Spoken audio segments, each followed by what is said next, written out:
Greetings and happy Friday. Welcome to the Steve Deace Show, live and on demand. And of course, it's questionable how much in demand we are, but we are here nevertheless on BlazeTV, radio, and podcast. Happy Friday to all of you. I am Steve Deace.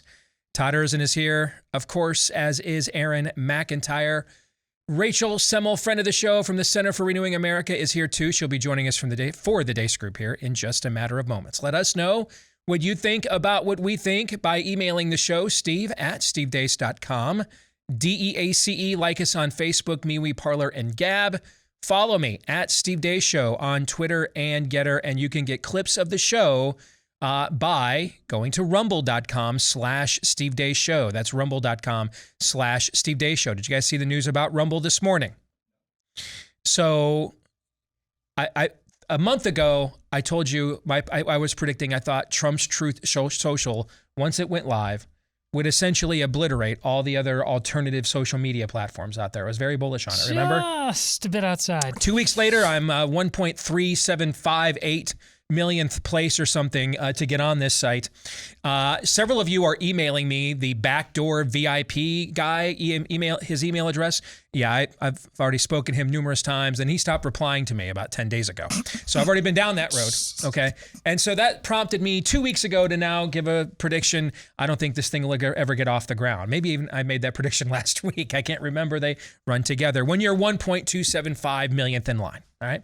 Well, this morning, news has emerged that Trump's Truth Social has moved its servers over to Rumble's.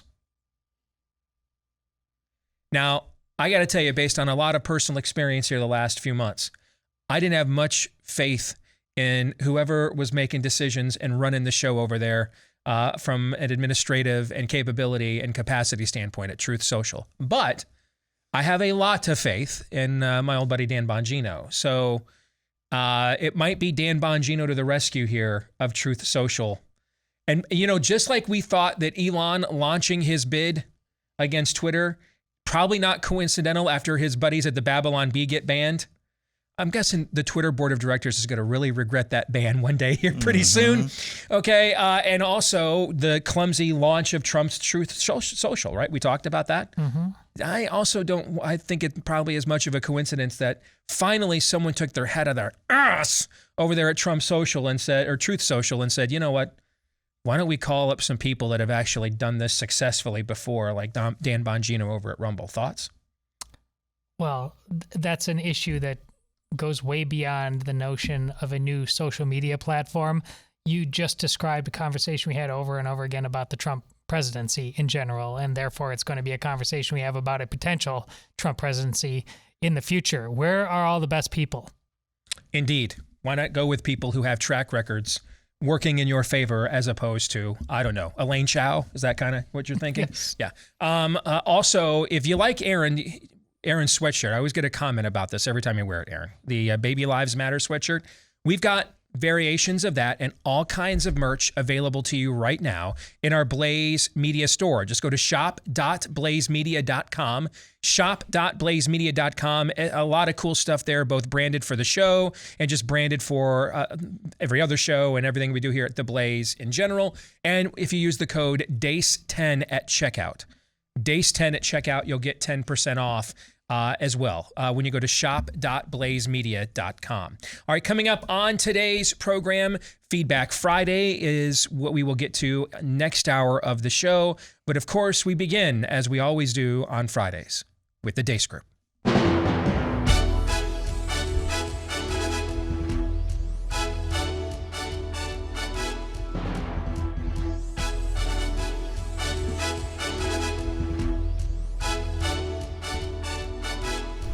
Your weekly look at the week that was, brought to you by Freedom Project Academy. If you are already, and I would be, if you're looking at alternative education options for next fall, make sure you get one of the best ones before all of those open slots dries up. It's with our friends at Freedom Project Academy. I first met the team behind this online academy when we were in the trenches fighting back against Common Core together several years ago, and they parlayed that into launching this school, which unlike public schools, has perfected live online learning now for almost a decade. It's a classical learning style. What does that mean? It means that you are taught, your children are, the same way that the people who founded and forged the country were taught. Not what to think, but how to think. Critical thinking is a requirement, not just encouraged. And they won't just learn a whole bunch of pagan and woke propaganda. They won't learn any of that. In fact, they're going to actually learn the mastery of subject matter that actually matters. If you want to get more information on this, and you should, because I've even had my own son enrolled in this in the past, so I've seen firsthand how well it works, go to freedomforschool.com. Again, freedomforschool.com. Let us now get to issue 1. Bleep, Lord Nefarious says.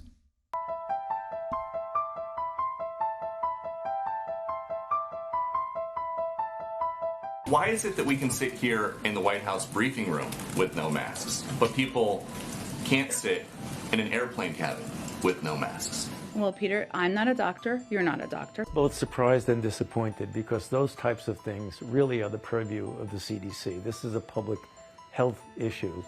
And for a court to come in, and if you look at the rationale for that, it really is not particularly firm.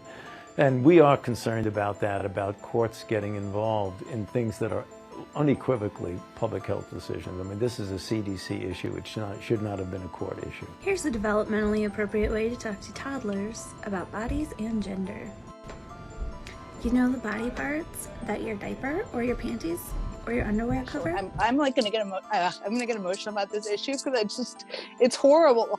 But you know, it's like kids who are bullied, and like all these leaders are taking steps to hurt them and hurt their lives and hurt their families. And you look at some of these laws in these states, and it is going after parents who are in loving relationships who have kids. It's completely outrageous. Hi, my name's Az, and I'm a preschool teacher.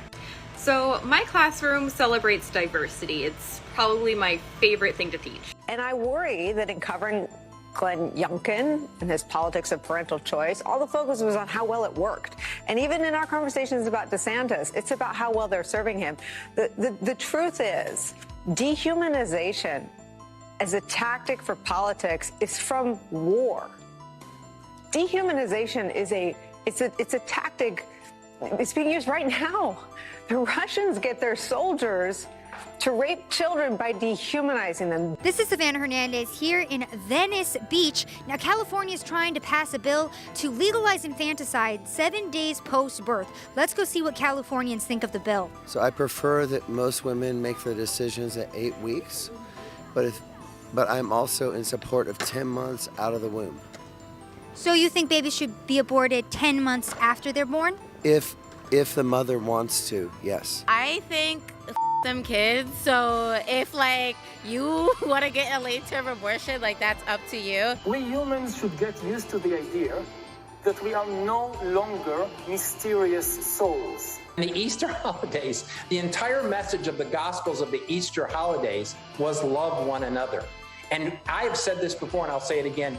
If Jesus Christ was alive today, he would be called a groomer, he would be called woke, and he would be called a socialist.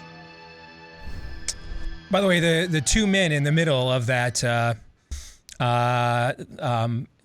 a-hole sandwich of that panel there on MSNBC, Matthew Dowd and Tim Miller both come out of the George W. Bush political machine.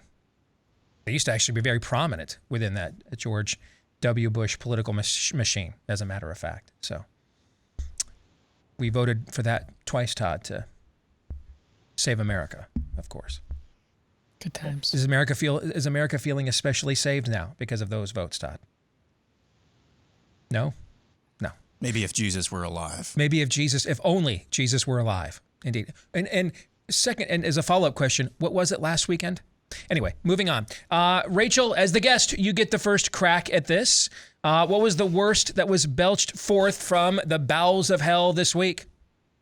Well, I wish Jen Psaki would have had that same reaction to the 5 babies who were killed out of the womb here in D.C., which we still don't have any autopsies on.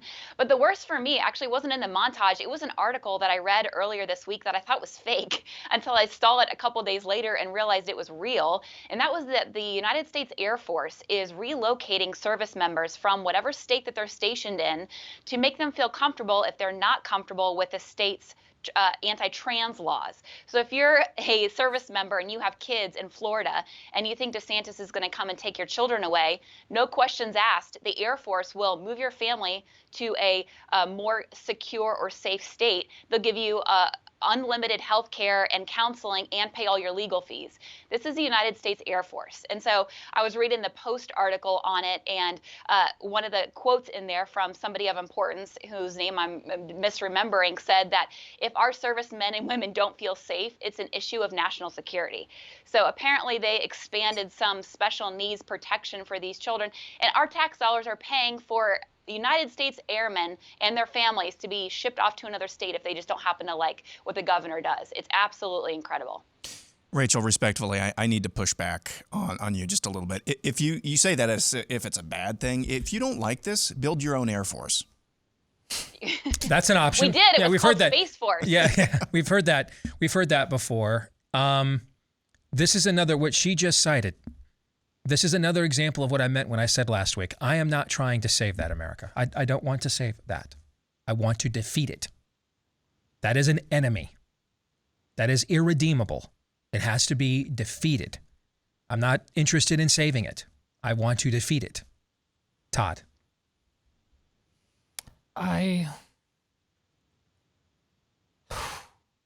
It's amazing, Rachel, that I have given our Friday montages a 10 every single time for as long back as I can remember.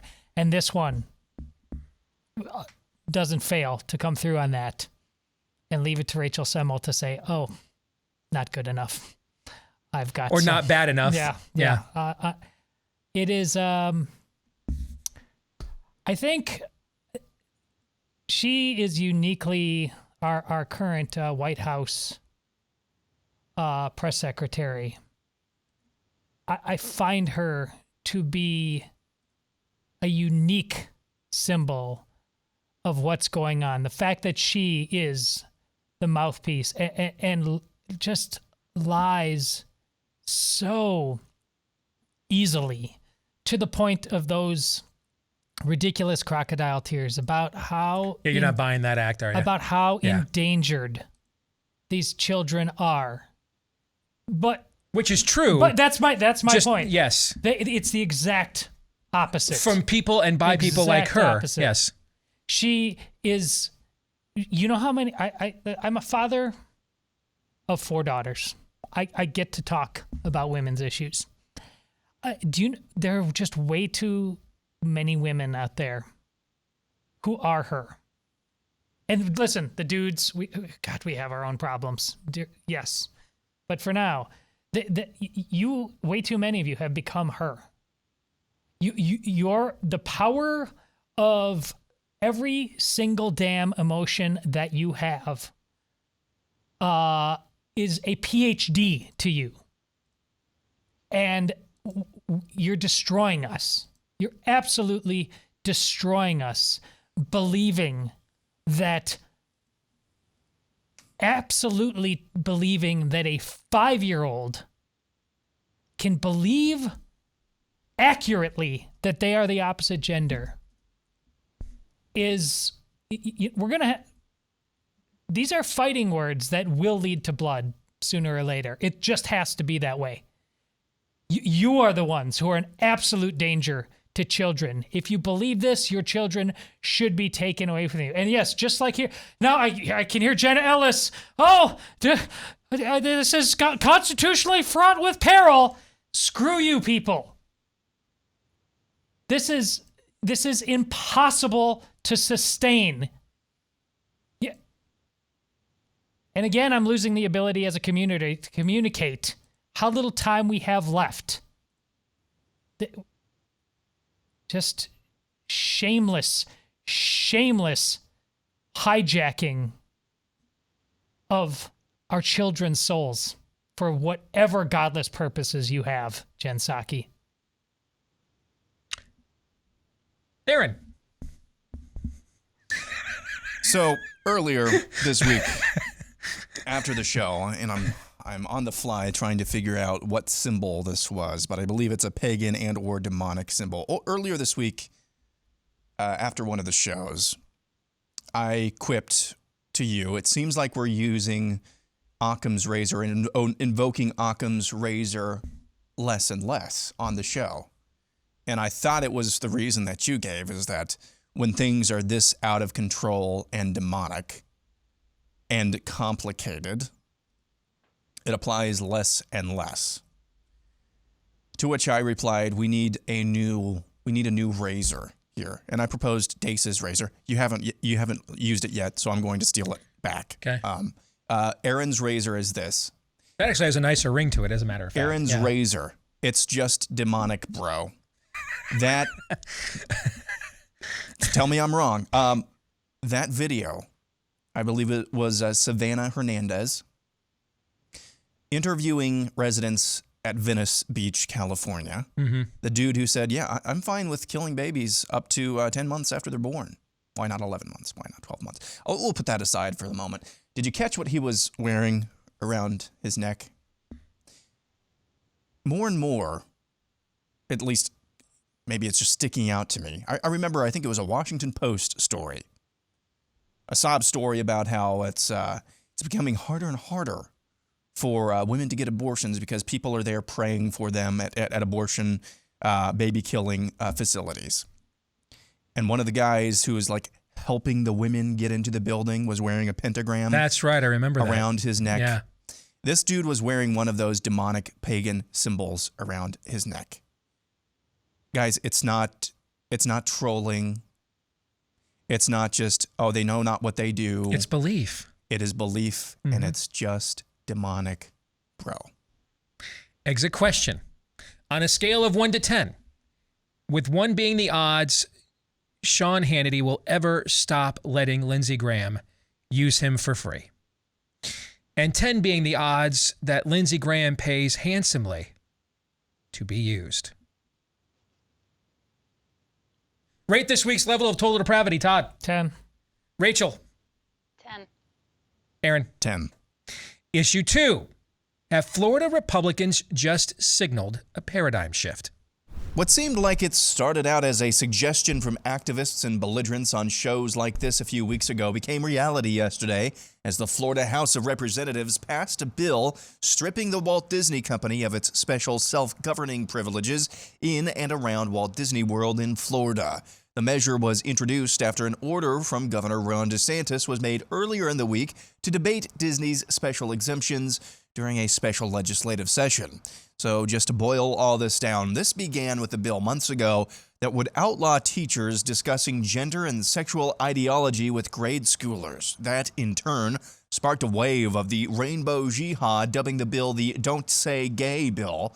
The Florida legislature and Ron DeSantis stared down the barrel of radical left-wing ire for weeks, despite the fact that polls showed even Florida Democrats supported the bill when they read the actual language.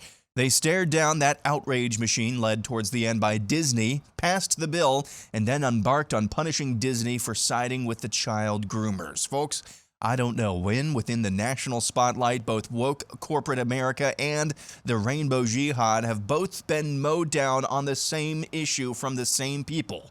It's a win, but hopefully not the last one. So, Rachel, I want to start with you again because I want the inside DC there perspective, okay? Does Florida Republicans rising up to spank Disney signal a paradigm shift within the traditionally pro-corporatist GOP? Or is this just an outlier because of Ron DeSantis' leadership? What say you? So I actually think it's somewhere in the middle. I would like to say it's an outlier and the Republican Party is going to be reborn and this next year, next election cycle is going to be different. However, I'm always a little bit skeptical because, like you, I've seen this movie too many times. I do think that DeSantis and Florida Republicans are running a masterclass on how to beat the establishment and take the heat and win. But at the same time, people aren't really picking up on that lesson. At the very same time this week, when DeSantis is spanking Florida, in your words, the second coming of Ron DeSantis and Governor Youngkin, as people were calling him, was having a huge photo op with Google, inviting them into the state and their $300 million investment to help kids. You guys heard McCarthy's leaked tapes last night where he's saying that he wants Republicans to get kicked off social media. I don't see standard traditional Republicans handing back over their Boeing, their Lockheed Martin checks. You know, they'll publicly say the Chamber of Commerce is terrible, but they're still going to take those checks. Here's what I do think that Ron DeSantis actually has changed when it comes to a paradigm shift.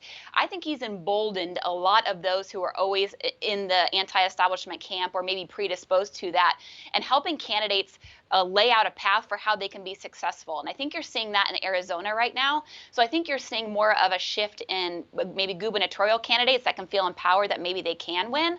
But as far as the corporatist Capitol Hill GOP Republicans, you go to Capitol Hill at 1 a.m. or 1 p.m., you throw a rock and you're going to hit about 10 members of Congress that are sitting down with corporate lobbyists. So I'm not, color me skeptical, but I don't think they're going to stop listening to Karl Rove and the normies anytime soon. Aaron, I'll let you go next. What do you think? So until I see differently, I'm still going to, and this is a much slighter edge than it would have been 2, 3, 4 weeks ago even. But I'll give the slight edge to this is just an outlier, because I think Rachel is right, and Rachel, working in D.C., would be able to have a perspective on this more acutely than most of us even would be able to have. That the corporatist GOP, the ones that I talked about yesterday in regards to what's going on in Tennessee, the ones who just believe that you and I, watching shows like this, or Fox News even, we just exist to be good little peons, that we're just chattel, that we get up out of our butts every 2 to 4 years, or off our butts, I should say, every 2 to 4 years, go vote for their chosen candidate, and then let them save America, really just enriching themselves. That is 98% of the GOP, at least nationally, at the very least nationally. Changes in paradigms like that just don't happen overnight. But I do believe, however, even if there are just craven politicians, craven members of the GOP, that just want to win, if they see what's going on with Ron DeSantis and he does this to Disney and he ends up winning by 10, 12 points in November re-election, they're saying, hey, you know what? This might be a winning formula for me to differentiate myself from the rest of this. Even if they don't really believe it ideologically, even if they're not in the fight ideologically, I mean, I hope they would be, that still has some benefit for people like me. So overall, I'm giving the edge to this is just an outlier, but I do think we're closer to having a kind of a tipping point shift than we ever have been. Your answer reminded me of a conversation I had with somebody the other day where we were both lamenting we missed craven ambition in politics. That would actually be a very much of an upgrade over the current, because we could at least use that to our advantage every now and then. Todd, what say you? It's such an outlier that I'm approaching a Gollum-like level of schizophrenia on the one hand, our desperate need to have DeSantis be the next president of the United States, and perhaps the worst thing possible would be for him to be president of the United States, and that he should just stay there in Florida and continue to do whatever he's doing there, because you might not be able to accomplish it at a national level, and it will just simply destroy everything that's in its wake. The in-between, Rachel, that you discussed, I think that's a great observation, but I think it's even more applicable than this specific example. I think it's on a macro level. When I first started this show on my own, tried to break into syndication on my own. And I used to go to trade shows. I remember, and this would have been, 2012, the first year we were on our own. And the first time I went to a trade show, and a guy from Louisiana who owned numerous radio stations in Louisiana listened to my tape. And he's like, I really like your show. It's really good.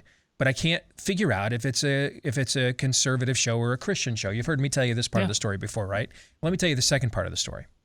He begins to tell me about this radio host he has on his stations around the state and how he's frustrated by him because this guy is so hard on Bobby Jindal. Just he's constantly attacking Bobby Jindal, who was the governor of Louisiana still at the time. And I like Bobby Jindal. Bobby Jindal's been a guest in my home. I like him personally. I thought he was a very good governor. Okay. This guy's always attacking Bobby Jindal from the right. The poor guy can't do anything right, never supports him. And you know what I told this station owner at the time? Is I said, can I give you a piece of advice? He said, I guess. I said, by all means, do not muzzle him unless what he is saying is factually wrong. Because you don't realize it. But what he is doing is actually making it easier for Bobby Jindal to continue to do the things that you like and more of them. He's moving the fulcrum. He's prying open the Overton window. Okay? And that's what's happening here. We have now successfully reduced the Republican Party to the fact that all of its candidates now, pretty much, with rare exception, have to run on constitutional carry, pro-life with no exceptions. You see what I'm saying? Mm-hmm. I mean, everybody's signing these pro-life bills with like almost no exceptions. How many shows did I do for years arguing with pro-lifers and pro-life politicians that this should be our approach? This is the standard now. And so what's happened, and that is good news. It shows that we have moved. Nikki Haley, when I broke into this, we would have gotten to our knees hoping that the Republicans would nominate somebody like Nikki Haley. She's the establishment candidate now. These are all good things. The problem is, and this is where I get into the in-between, Rachel, it took too damn long.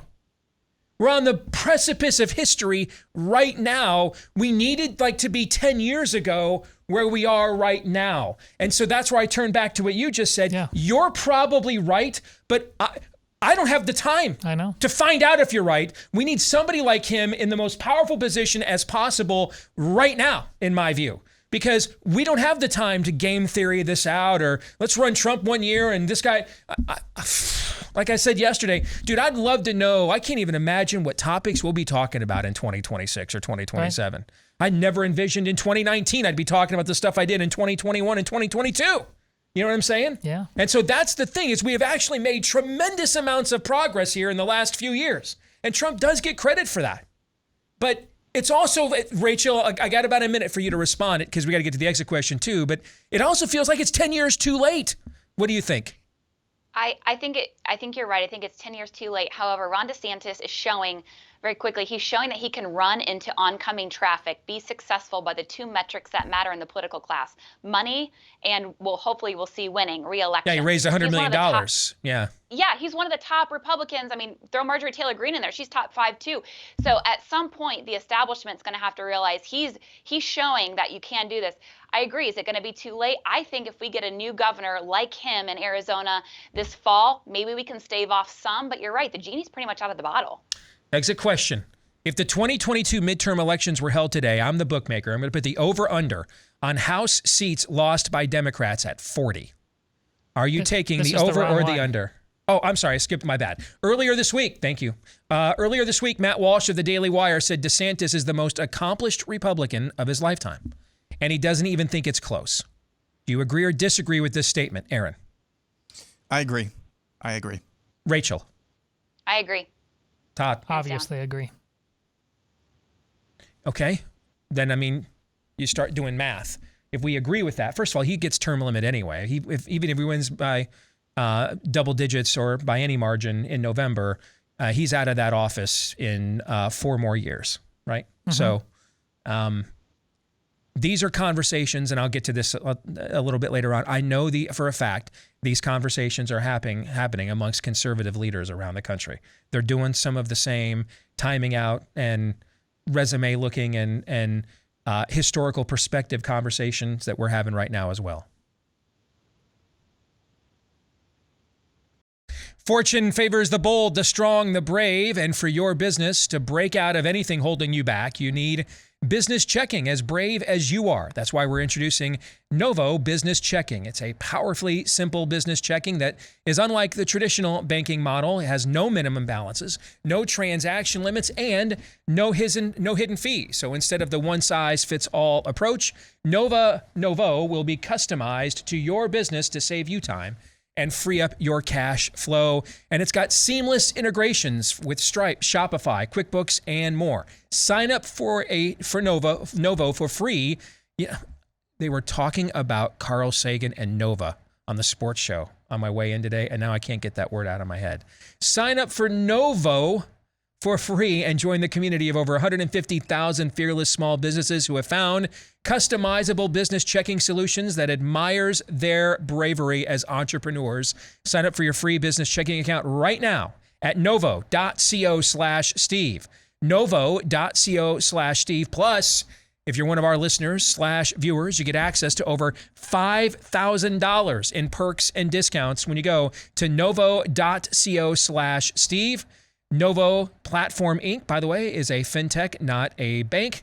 Banking services are provided by Middlesex Federal Savings, FA member FDIC. Terms and conditions apply. Let's welcome back in Rachel Semmel from the Center for Renewing America. Let's get to issue 3 as we continue on with our weekly look at the week that was. Has a political party ever tried so hard to lose? Earlier this week, a Trump-appointed federal judge in Florida ruled that the Transportation Safety Administration's mask mandate for all public transportation is unconstitutional. This was met with literal cheers around the country aboard airlines as passengers and crew could finally remove their face diapers without getting yelled at. The Biden administration, including Biden himself, initially signaled they would not appeal the ruling. People continue to wear masks on planes. That's up to them. But now, thanks to apparently the CDC, they're going to appeal the judge's ruling after all because their approval rating isn't bad enough. First question, Aaron, I'll go to you. What is behind Democrats and their agencies and institutions appealing the ruling overturning the public travel mask mandate? They have to know, given the reaction, how unpopular it would be to reimpose it after it was removed, right? They have to know this, okay? And can you think of a political party that has ever tried so hard to get crushed in an election? They have total power and control. They can moderate things even a skosh, and it would look like free at last, free at last. Instead, man, none of that, dude. Instead, it's, we got them by the short and curlies. Let's, squeeze a few more while we're at it. What's behind this, do you think? Are we going to Aaron's razor? Yes, we are. That's basically where I was going to go. This is hammer, nail, boot, bug. This is just pure. You could fill in the blank. What's behind their push to enact lockdown, masks? Master this time, vaccine. It's just. At this point, it's just will to power to me. You can make all of your fanciful. Squishy arguments. Well, they really believe that this is going to work. They live in an alternative reality. Yeah, that's true. But their alternative reality is one where they wield all the power with no questions whatsoever. It's clear earlier this week. What really confuses this a little bit. Earlier this week, it seemed like, okay, yeah, this is, we get to wash our hands of this. We get to tell the unions, sorry, the courts have spoken, nothing we can do about this. And then they come back and do it this way. I have never witnessed a party, to answer the other part of this question, try so hard to make, not just lose, but make people resent them. I just watched Breaking Bad again for the first time in many years. When Walter White, the main protagonist turned antagonist, starts making a lot of money selling that crystal blue meth, he decides one day to up and buy his son a brand new Dodge Charger. And of course, that doesn't look right coming from a high school chemistry teacher. So the wife makes him take it back. And so his son is just absolutely crushed. He had a really nice car for about 12 hours, And then he blames his mom, of course, for, having to get rid of it and drive a PT Cruiser instead. That's kind of what this is analogous to in a much larger real scenario. When you do stuff like this, it's one thing when you enact an airline mask mandate once, but then you get rid of it, and then you put it back into place.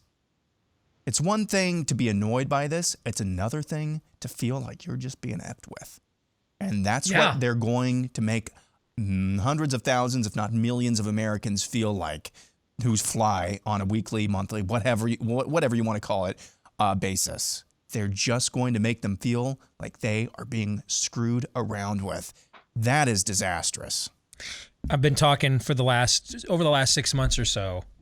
My buddy Chip Roy and I have just had off and on conversations about what should a GOP agenda be heading into an election cycle if they win. What should they be held accountable to after they win?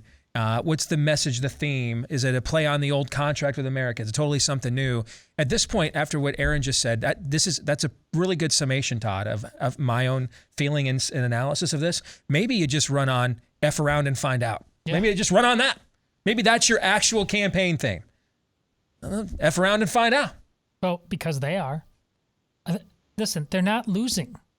They don't feel like they're losing. They're not losing. Look at the last 5 years. Transgenderism. See, masks. This is a great distinction Todd is drawing. Vaccines. Yeah. They're not losing.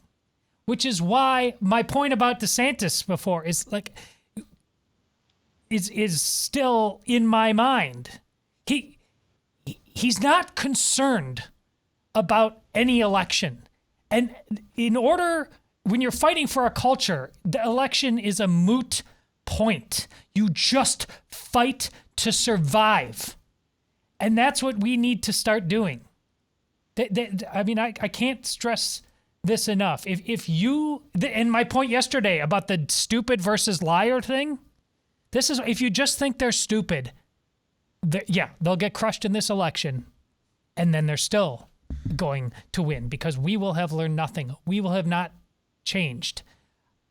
It's chilling. That I couldn't get that out of my mind. You seem to be a little skeptical that a mass wave of GOP victories that leads to Kevin, I'm caught on tape, wanting my own members' social media accounts to be taken away by big tech McCarthy as now the most powerful elected Republican in Washington, D.C. You seem to be skeptical that will lead to any sort of kind of radical paradigm shift. Am I reading you correctly? I just want to make sure. Right. Where has anybody outside of DeSantis,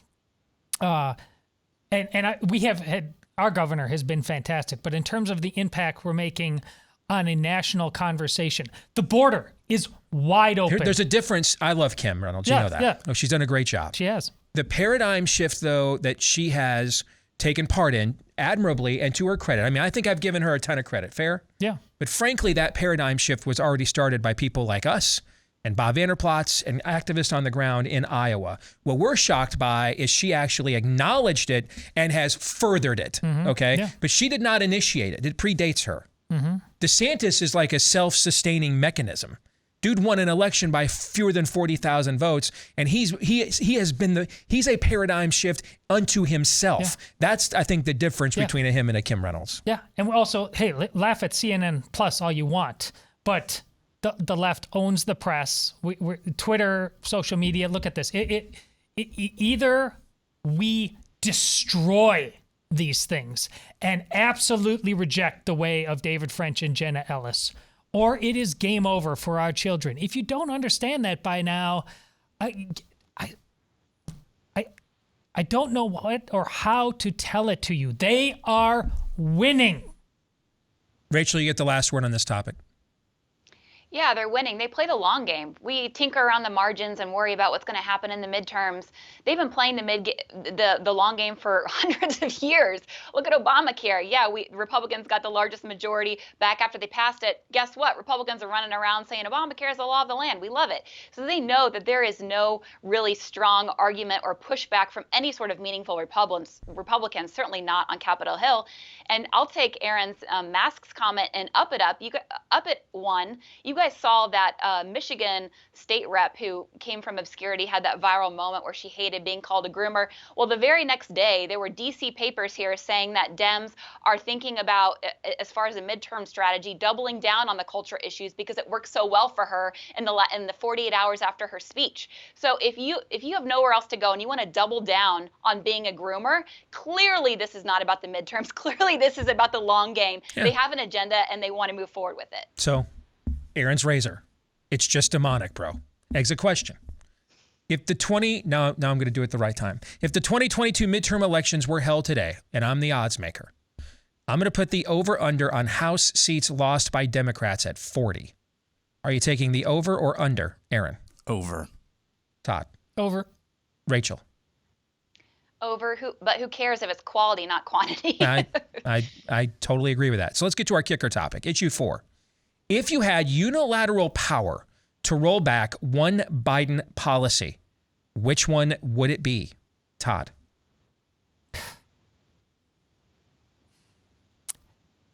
Fastest action that I can think of would be the border. Shut it down and shut it down immediately. I don't even know that that's the number one issue. That seems to me that the one thing you might be able to roll back the fastest, because there's a...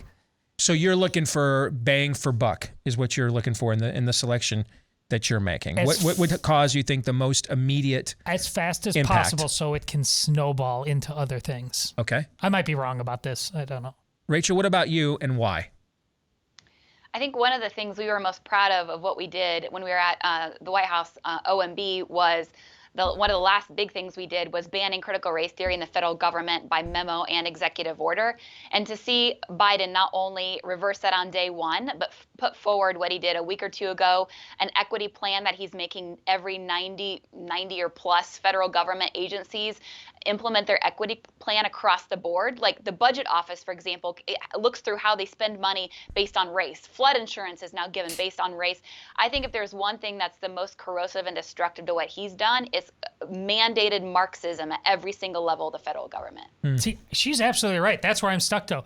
He has so many helpers on that front at every level of government, whereas at the border, it seems like the Border Patrol, if you just told them, shut this thing down and stop it, it might actually have a better chance of stopping now than... But she's, of course, right. Aaron?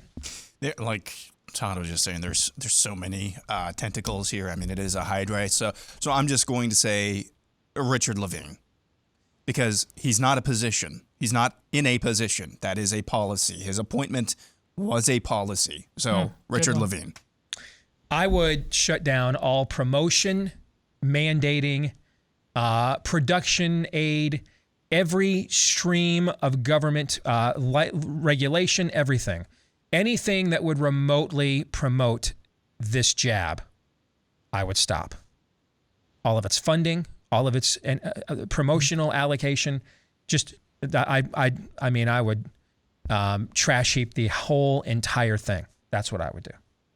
Let's get to our predictions. Aaron, is that the answer? How about the fact over the last few years, I probably would, if this was a few years ago, I'd have given the answer you gave, and you might have given the answer that I gave. Yeah, that's what I dig about you. All right, Aaron, go ahead.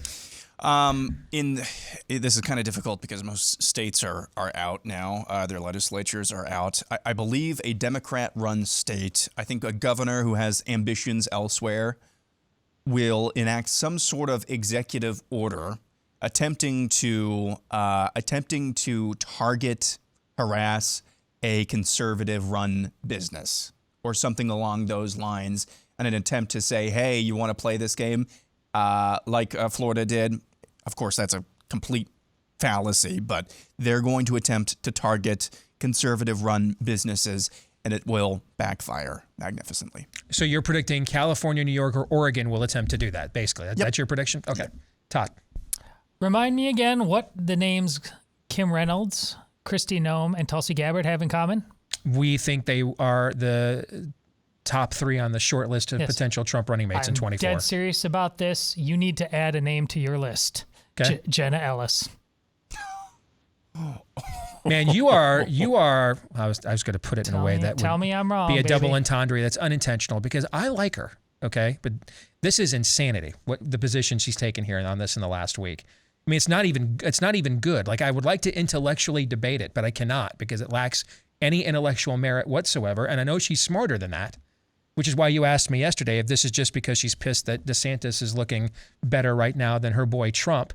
And my long tenure in politics has taught me that when very smart people suddenly and unexpectedly on something that really ought to be in their wheelhouse start sounding dumb, it's usually because they're compromised in some way. But I mean, dude, you're on her like she might as well change her name to David French from your perspective. You're pretty pissed at her. I'm right? working on it on Twitter too. She kind of already has on this issue. Yikes. Rachel, what's your prediction?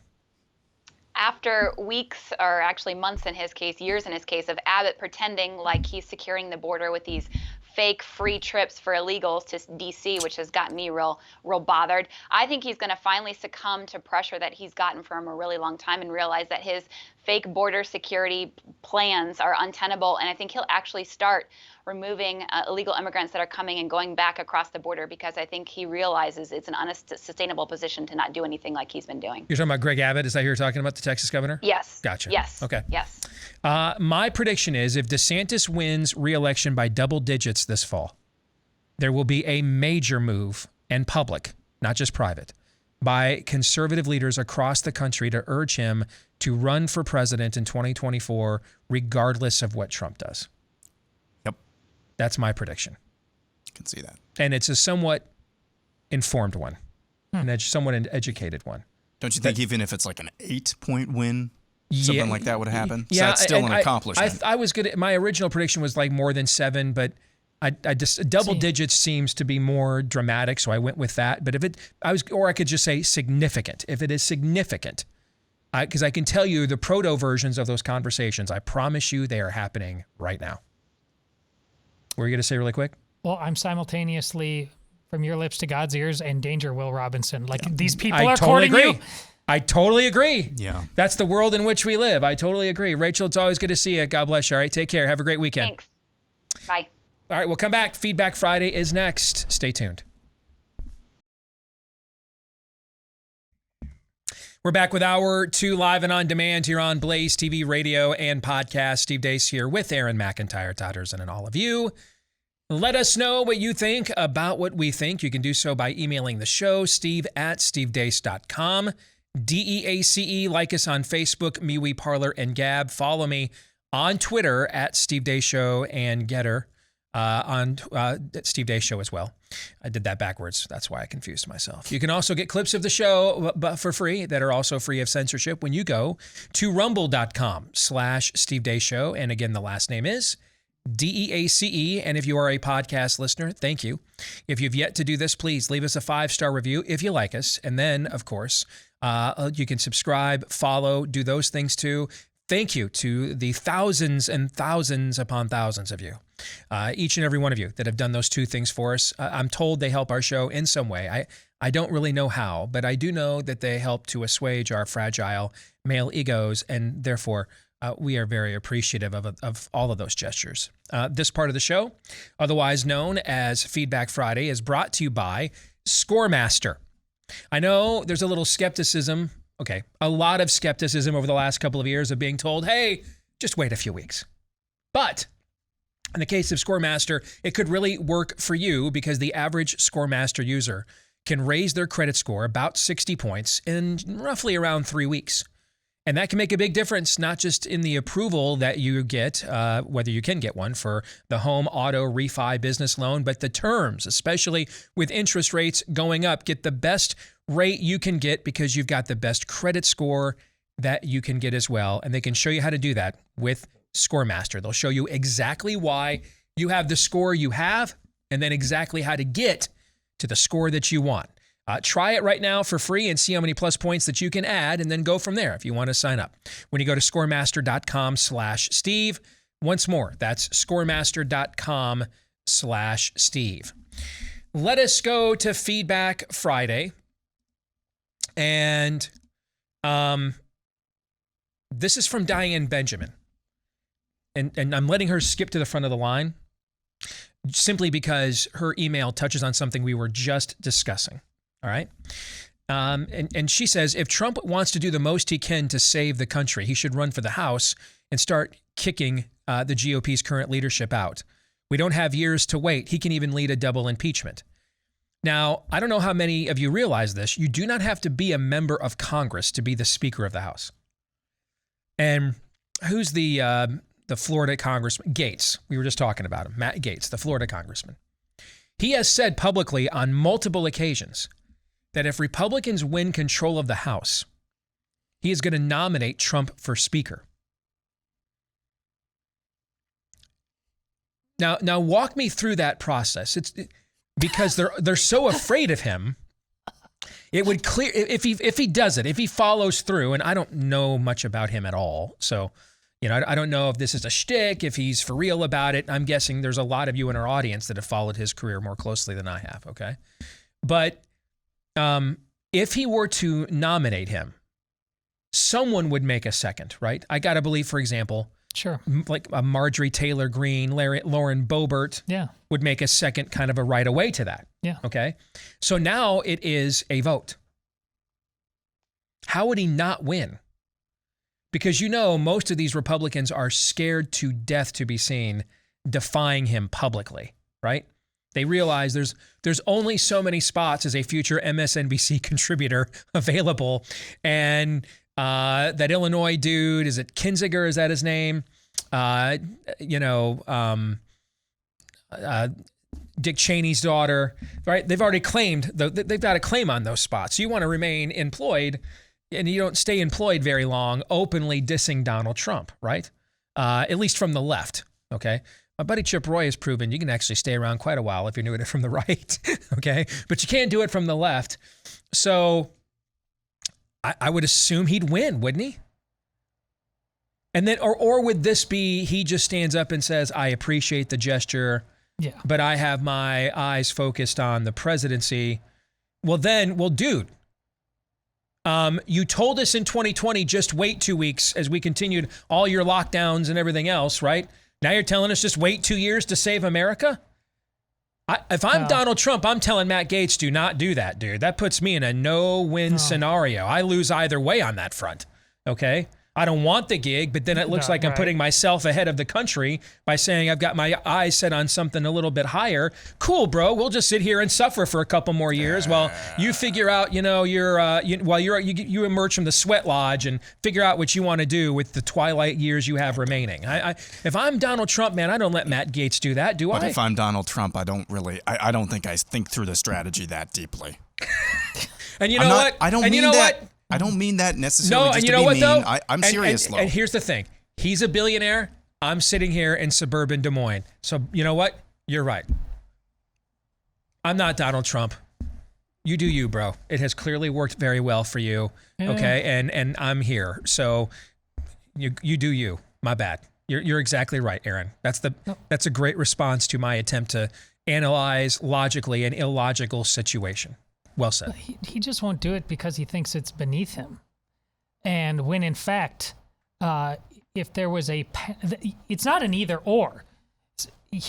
This might be the best path to running for the presidency if he took this job and did it well, or at least had the people. And here, actually, he could basically tap the people you talked about, Chip Roy et al., to just do what you guys do. He'd get all the glory for it, and then run for president from that perch. But I just don't.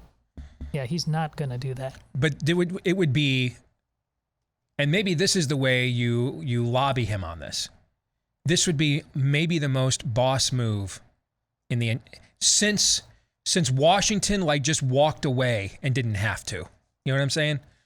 Is for Trump to go ahead, be Speaker of the House, crush that for about a year and a half, and then back away to run full time for president. I mean, dude, if you're driven by ego and legacy, that you're putting your name and you're putting your name on and DNA in anything that gets the attention of this world, a boss move of that magnitude, dude, is something that would be talked about for however long we have until the Lord returns. The problem is he's too driven by ego and legacy. If it was just about right now, he would realize what it's about with the left. Power.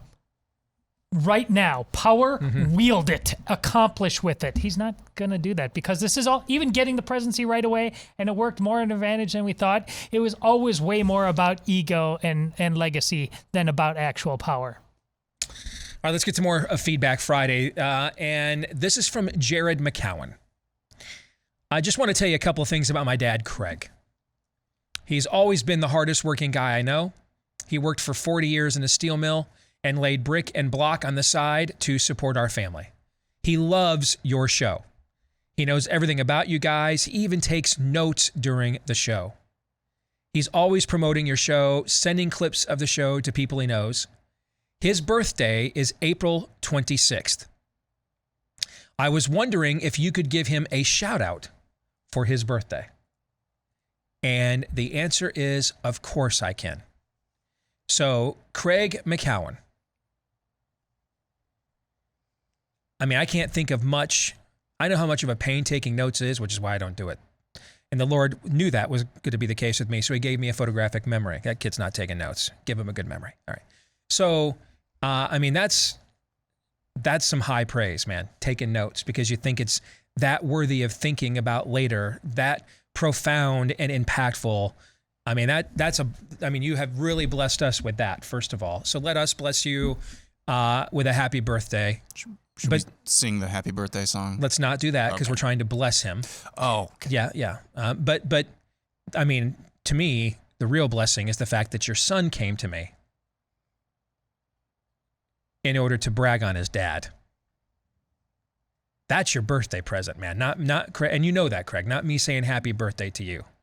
That is your birthday present. Now, so shout out achieved. Happy birthday to Craig. If you want to do shout outs, by the way, there is an app literally called Shoutout, and it's got all kinds of us on there. Me, Steven Crowder, all kinds of us are on there. And I use it to raise money for our friends at We the Patriots USA. As they continue filing lawsuit after lawsuit. We know, Todd, because they are texting us about these daily, pretty much. All right. So, I mean, they are firing every weapon they have at their disposal. So if you're looking for a shout out for you or someone else, for a birthday or anything else, just get the Shout Out app. You can look me up there. The link for it is up on our Facebook page, for example. And you can also raise money for a good cause. Our friends over at We the Patriots USA has helped them to continue to wage the war against COVID, Stan. Okay, Vicky Gasinski writes, I'm a Florida resident, simply love our governor. It is hilarious to see how the local newspapers are presenting the recent battle between the Florida legislature with Governor DeSantis and Disney. Their spin is that it will be so harmful for the citizens of Orange and Osceola County taxpayers. That's the two counties where Disney World exists. Now consider, let me stop there for a minute, okay? People are seriously having a conversation that Disney's going to just get up and leave. Disney World is in two counties in Florida. Is Florida a small state, gentlemen? No. No. It is a monstrosity that exists in two separate counties in one of the largest states in the country. You can't, they couldn't possibly move that.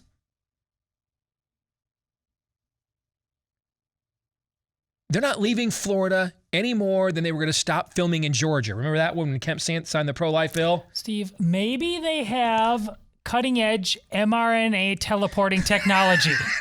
Have you thought about that?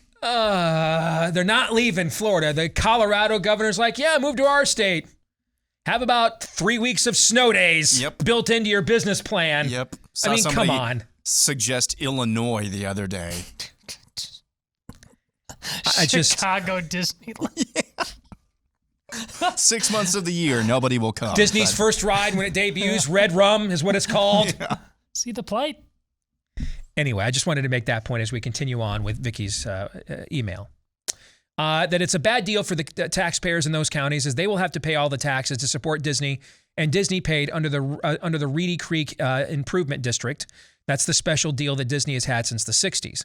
The media is ignoring the fact that Disney's taxes, which will be huge, will now go to Orange and Osceola County instead of their own organization. That is what we call, and when we were smart. When we were a smart people, that's called an offset.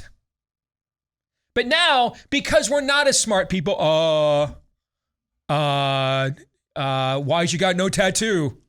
Compound word? Offset, what is it? What's it mean? They are counting on people getting upset without thinking it through. In other words, they're counting on the success of their own actions, dumbing people down. Orange County is heavily Democratic, so they will be easily swayed. I love that. I don't know, Vicky, if you understand how truly snotty that was, but props. It seems that the media doesn't care that the other big amusement parks in the area, they don't have those special perks such as Disney. Is Disney the only amusement park in Orange and Osceola counties? No, there's SeaWorld. Or the state of Florida as a whole? Universal, Busch Gardens. Yes, in Tampa, yes. It's just so typical of the media to just push against Republicans and conservatives. There's a good reason. The Orlando paper is called the Orlando Slantinal. I like that. I hadn't even thought about the fact of how blue of a county Orange County is. That's just like a double whammy. Yeah. That's like a double hit. Mm-hmm. Oh, yeah. And we tagged all the people that are going to vote against us, too. So we not only punished the Groomer Corporation, but we punished the voters. Which isn't true, but that's the narrative there, that we may have punished the voters who would enable these kinds of policies to be enacted, even though you're not, because it's an offset, because Disney's now going to pay all these taxes. Okay, but here is some 4D chess though. Disney's not going to just absorb those costs, are they? No. Which means they're going to pass it on to who? Everyone else that they can. The customers, right? Which means, have you been to Disney World recently? I know you've been, Aaron. Yeah. My first year employed by you, so 7 years ago. Okay. Was it cheap then? It's never cheap. Aaron, is it cheap now? No. No, it's beyond expensive. Okay. This is a de facto boycott. You're giving families another reason, another objection for why I cannot afford this. You see what I'm saying? Mm-hmm. So they're not going to just absorb those costs. They'll raise the cost of everything within their park. Entrance, everything.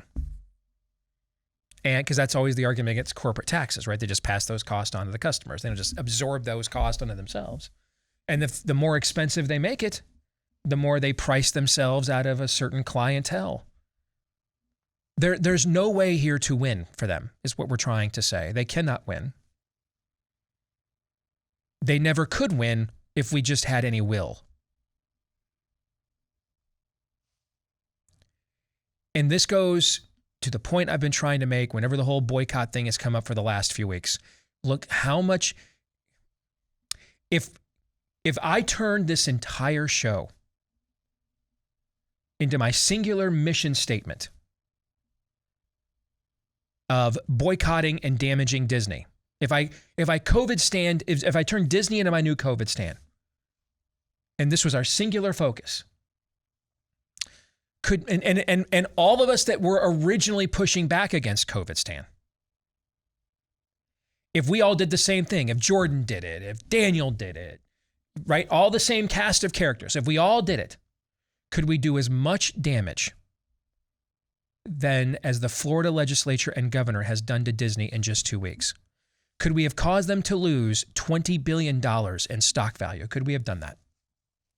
No. Not even close. But those legislatures won't do it, even in Florida, unless we show an appetite for wanting to do it one way or the other. That's yes.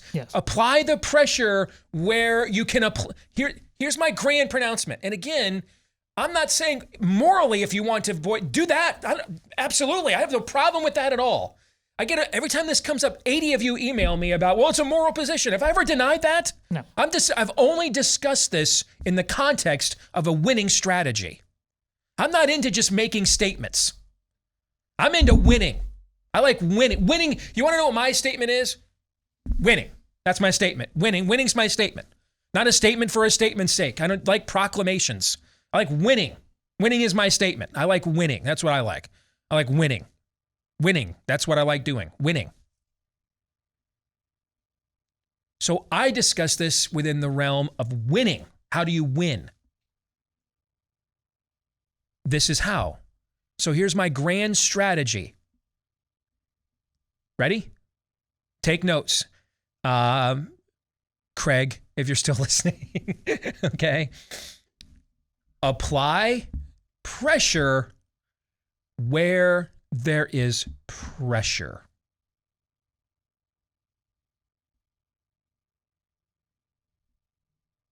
Bam.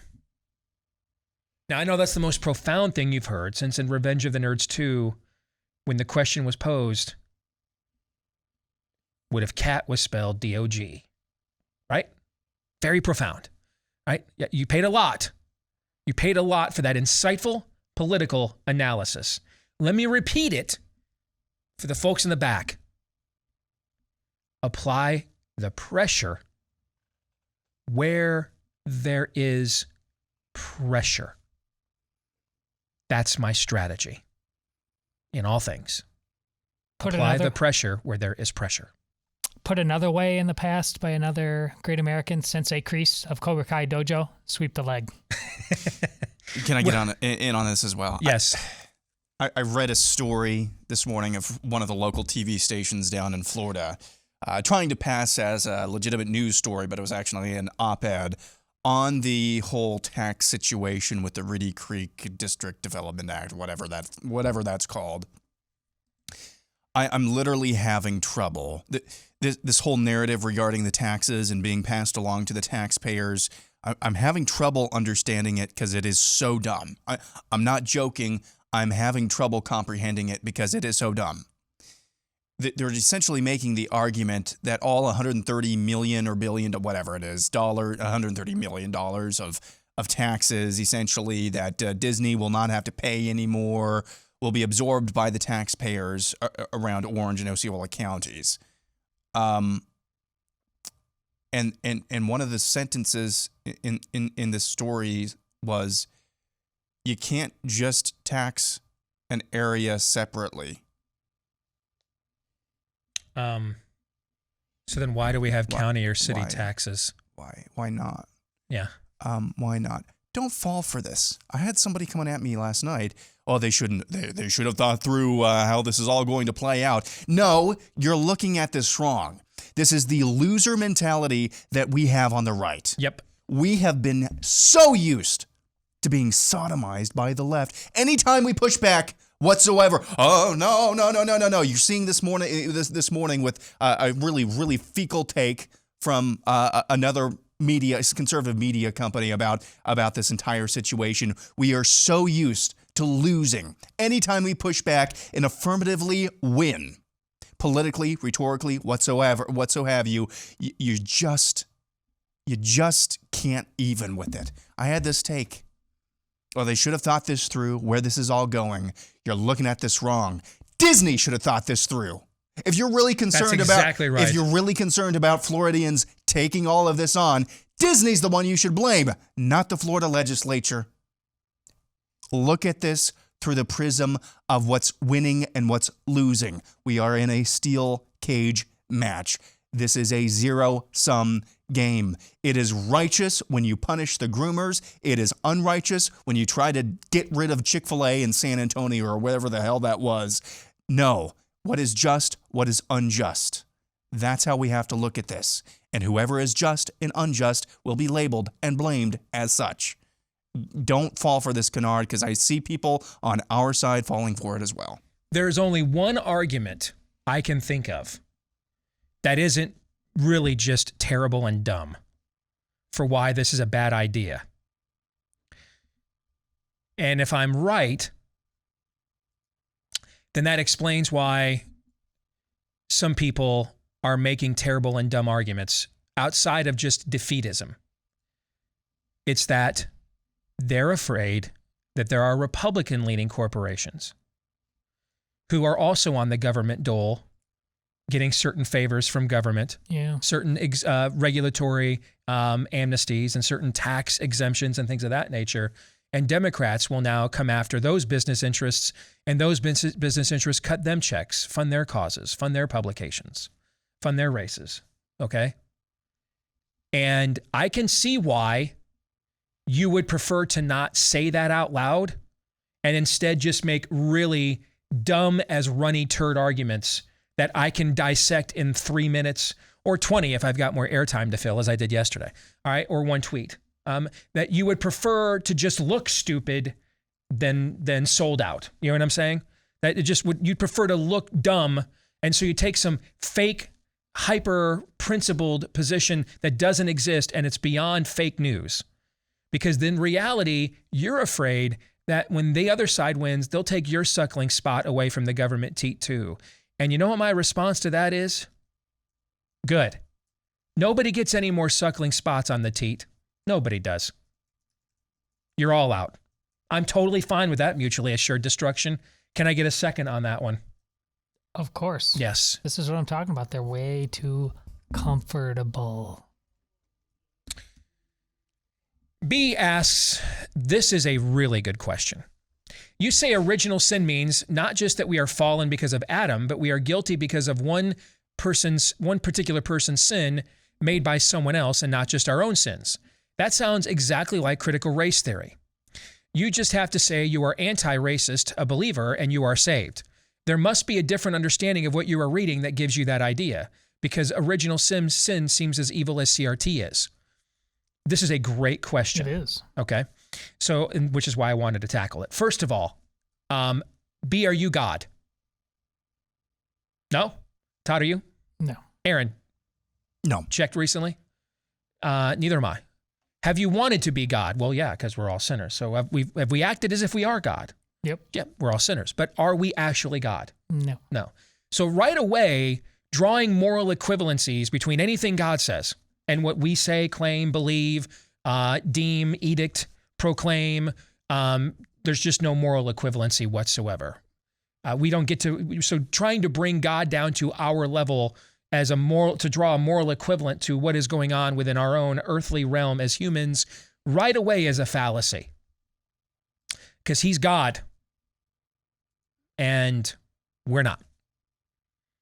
Now, that's not the only answer, and I'm not going to leave it there, but I just think that needs to be said a little bit more often.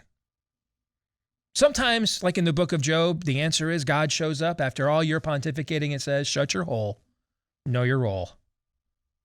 I'm the God. You are the NOPE, okay? So that's a nope out of you. And we all do this to our own children sometimes, right? Sure. Sometimes they just act out in such a way that we just pull rank. Because I said so, because I'm dad and you're not. I think we need to actually proclaim that as an answer more often in this culture. Not the singular answer in and of itself, but I think as a culture, we need to get a lot more accustomed to because he's God and we're not. We'd be far better off if we were much more accustomed to that chain of command. But because he's God and we're not, he does actually explain things to us. He actually gives us explanations we're not entitled to and do not deserve because he is a being of unlimited love and mercy and grace. Slow to anger, not willing that any would perish. He actually does give us these explanations. And so let me make it as simple, though, as I possibly can. B, and anyone else that maybe has this question, have you ever sinned? Yes? Then you've already lost your comparison.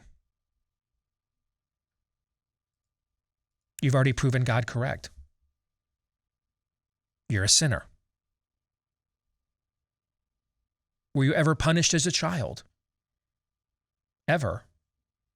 In your most innocent state, did you make a mistake? Did you do anything wrong? Did you sass anybody? Did you tell a lie? Did you steal? Did you bully? Yes? Okay. Then you have already proven God correct. The difference also here is who's applying the standard.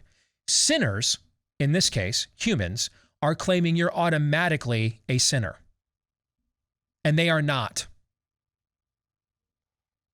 This goes back to my original argument. He is God and we are not. Does any human entity have the credibility or authority to declare anything innate about human nature at that level? No. No. Why? Because who makes up those human authorities? Humans. And therefore they also exist in the exact same state of which they condemn others. This is again why we need to get a lot more comfortable with because he's God and we are not. He's not like us, thankfully. He's holy, righteous, perfect, without blemish, without sin. This reminds me when my oldest was younger and she used to come with me when I'd go speak at churches and she'd say, you know, Daddy, you talk a lot about us having to glorify God and live for him. It seems to me that God is kind of selfish. And I said, well, here's the difference. When you live to glorify yourself and for yourself, anybody else glorified? Nope. When we live for God and we glorify God, is anybody else lifted up? Anybody else benefit from that? Anybody else glorified? Yeah, we are. And the people that we bless and the neighbors we love as ourselves by doing so, and the wives that we honor and cherish, and the husbands that we respect and obey, and the children that we do not push to anger and reprobation. See my point? Sure. He's not like us. Whenever we begin an argument with, well, I don't think this proclamation from God makes sense because of the way we think and behave, stop. You're already wrong every time. More in a moment. Guys, talk for a minute. I got to finish this tweet, man. I was going to be nice to her. I just can't let that slide. I'm sorry, man. Give me a second. Sean Davis at The Federalist sent out a tweet about an hour ago.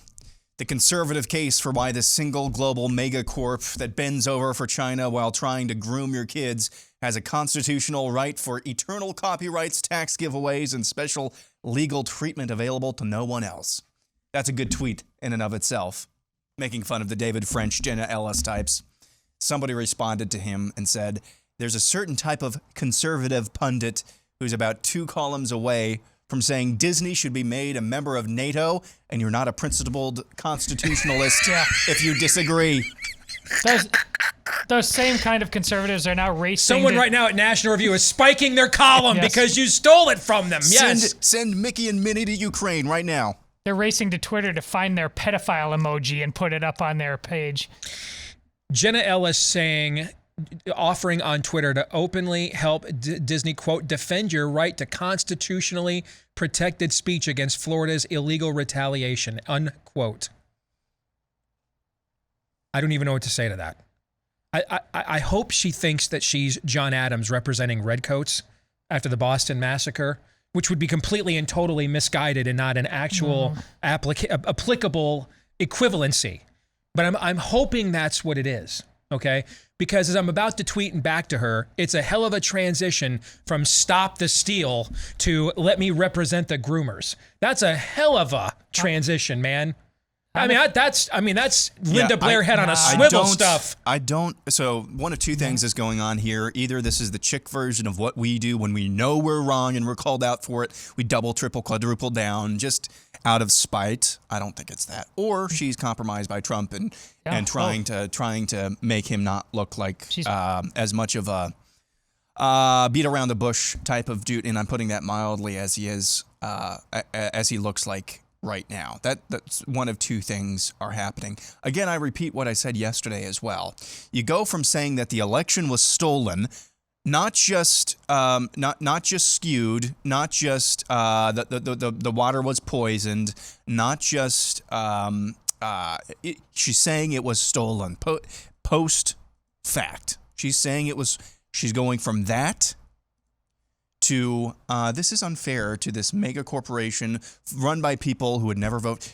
I don't know how you make that jump unless it's the second option that I just talked about.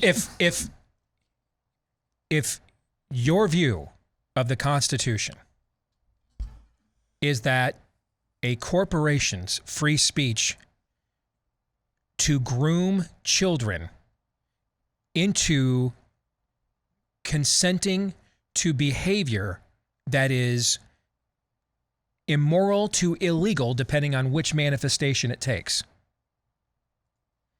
and that the duly elected legislature of Florida cannot act in a way in response to concerns of its constituents to remove special extra benefits that was previously granted to that corporation because of an agreed upon shared values that it was promoting for the good of those same citizens and their children.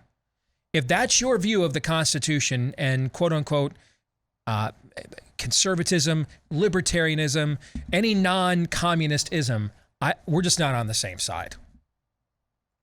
We're just not. And I'm just,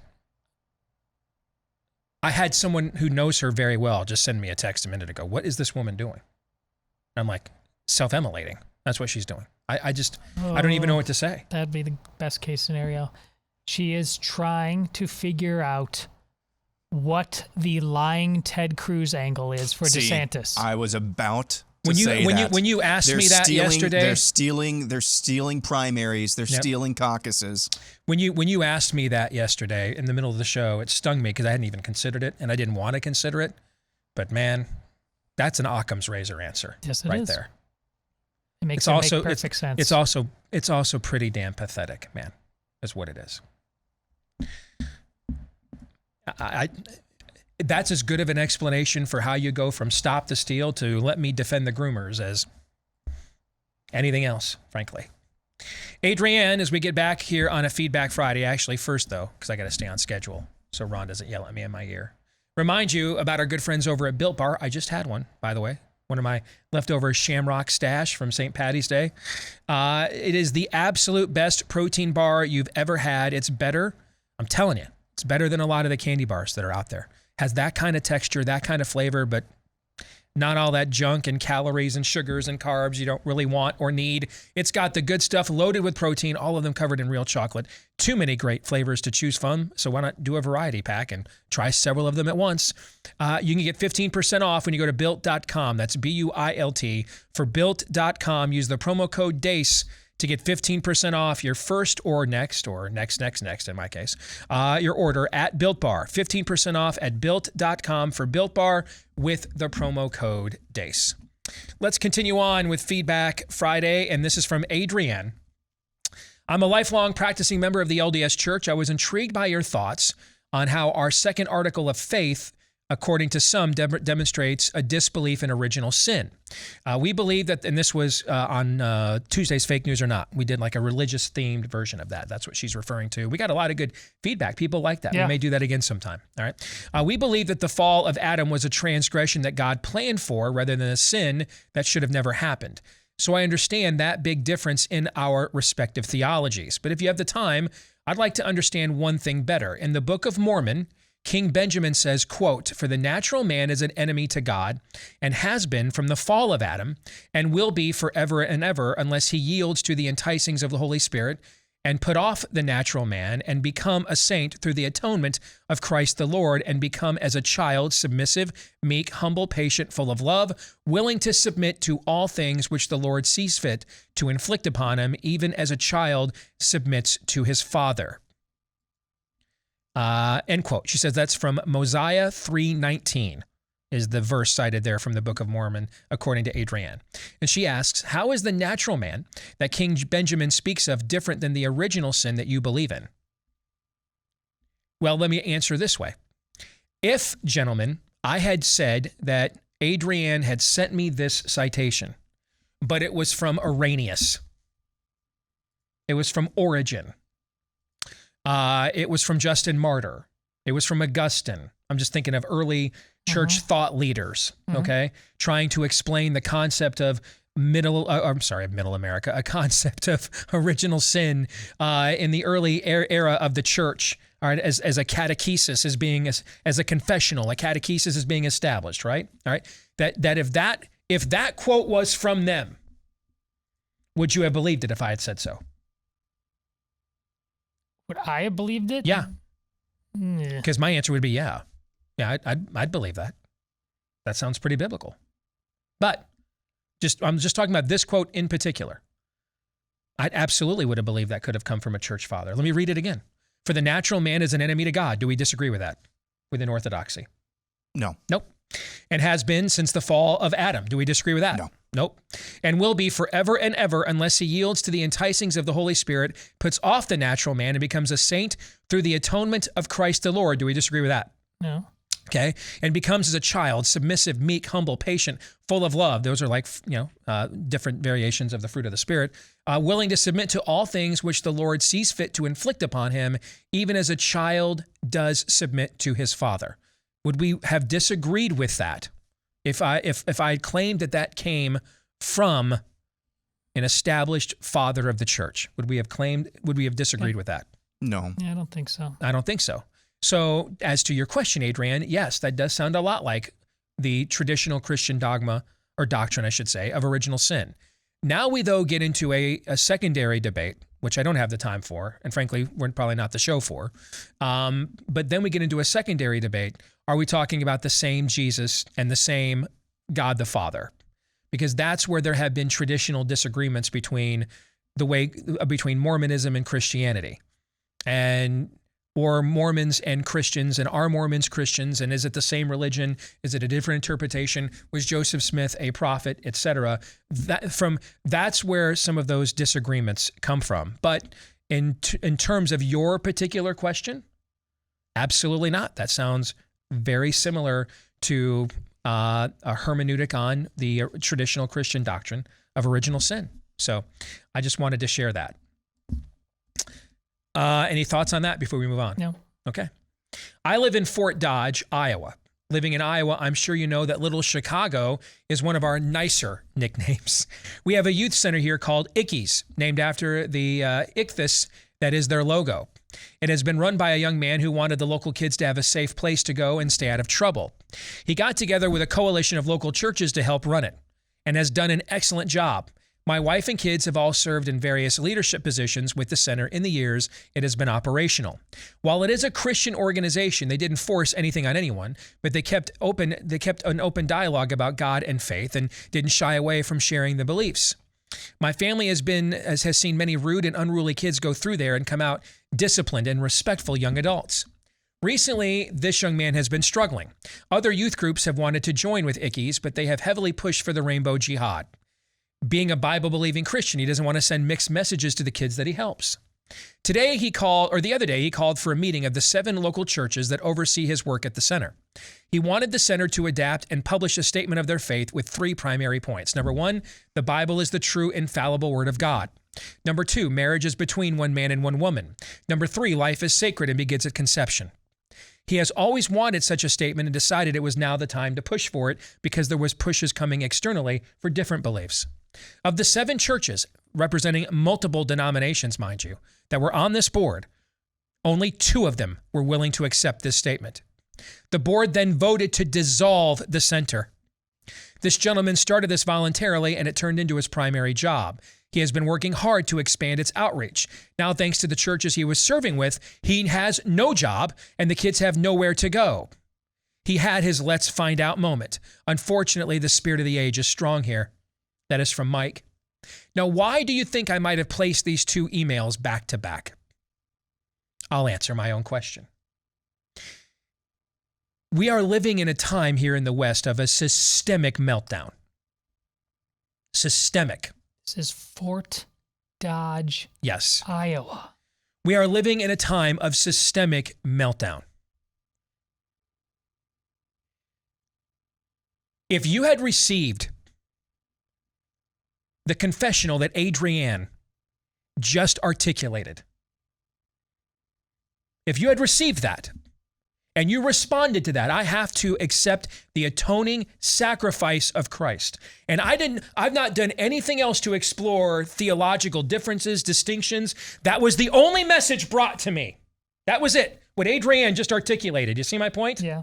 And they brought that to me, and I accepted that with my whole heart, and then went about trying to live that out. Are we sure that we just bypass looking for any fruit on the tree and assume that that person is not saved? Or I suppose they could have gotten a confessional from one of the 7 denominations here in Fort Dodge, Iowa, representing 2,000 years of Christian orthodoxy, who couldn't be bothered to keep open a community center for kids. Now, I know the theology police in this audience, and I'm one of you, so I get you. You're going to start emailing me all the traditional differences between Mormonism and traditional Christianity. Have I just validated any of those differences and said they didn't matter? No. Have I watered any of them down? No. No. We walked through line by line a confessional of sin and belief from a listener who identifies as LDS. We all agreed that if we had read that came from one of the church fathers, we all would have agreed to that as orthodoxy. If I'm responding to that in faith with my whole heart, are we sure that person is not saved? Furthermore, are we sure that a lot of people walking into our Catholic cathedrals and evangelical churches of alleged tradition and established orthodoxy, because they walked into the building and walked out on a Sunday, are we sure they are? No. Because it is not by your perfectly articulated systemic theology, Jesus said, that you will know them, is it? Is that what he said? No. What did he say? What did he say? It is by their fruit that you will know them. A good tree cannot produce good fruit. Or a bad fruit, I should say. Only a good tree can produce that. I have no problem hashing out these arguments. Somebody asked me the other day, someone sent me an email the other day about several things Joseph Smith taught and asked me, what's your answer to these? And I wrote him back. The best answer I can give you is, I don't believe Joseph Smith was a prophet. If I did, I would identify as LDS, but I don't. But that's a separate conversation, in my view, when you're dealing with a total cultural systemic collapse. This isn't just happening within Orthodox Christianity. It's happening everywhere. How many people going to a Jewish temple this weekend truly have studied the law of Moses? Truly have. This isn't just happening to us, it's happening everywhere. And therefore, I think we just need to be a little bit more amorphous and flexible. If the traditional lines of distinctions on an institutional level are all being eroded, we got to be a little more molecular and a little more granular in applying our standard. We got to look at people as individuals now more than ever before. Not as systems and not as institutions or proxies or byproducts of them, but as individuals.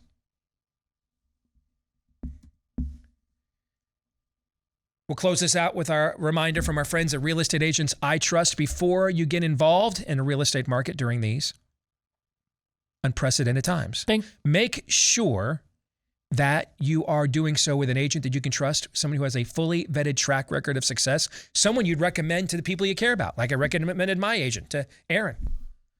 And how'd it go, Aaron? Very well. Very smoothly. Very smoothly. You want to have an agent that you would recommend to other people. Where would you find such a person? Well, the good news is we've made it very simple for you. The name of the website says it all. realestateagentsitrust.com. That's where you want to go to find an agent who will come in, take charge of your situation, but then remember that you're ultimately the one in charge. realestateagentsitrust.com. That'll do it for today's show. We're going to stick around. Thoughts and prayers from my email inbox after that one. But everybody have a great weekend. We'll stick around and do overtime for Blaze TV subscribers. For the rest of you, we will see you again on Monday. Until then, John 3:17.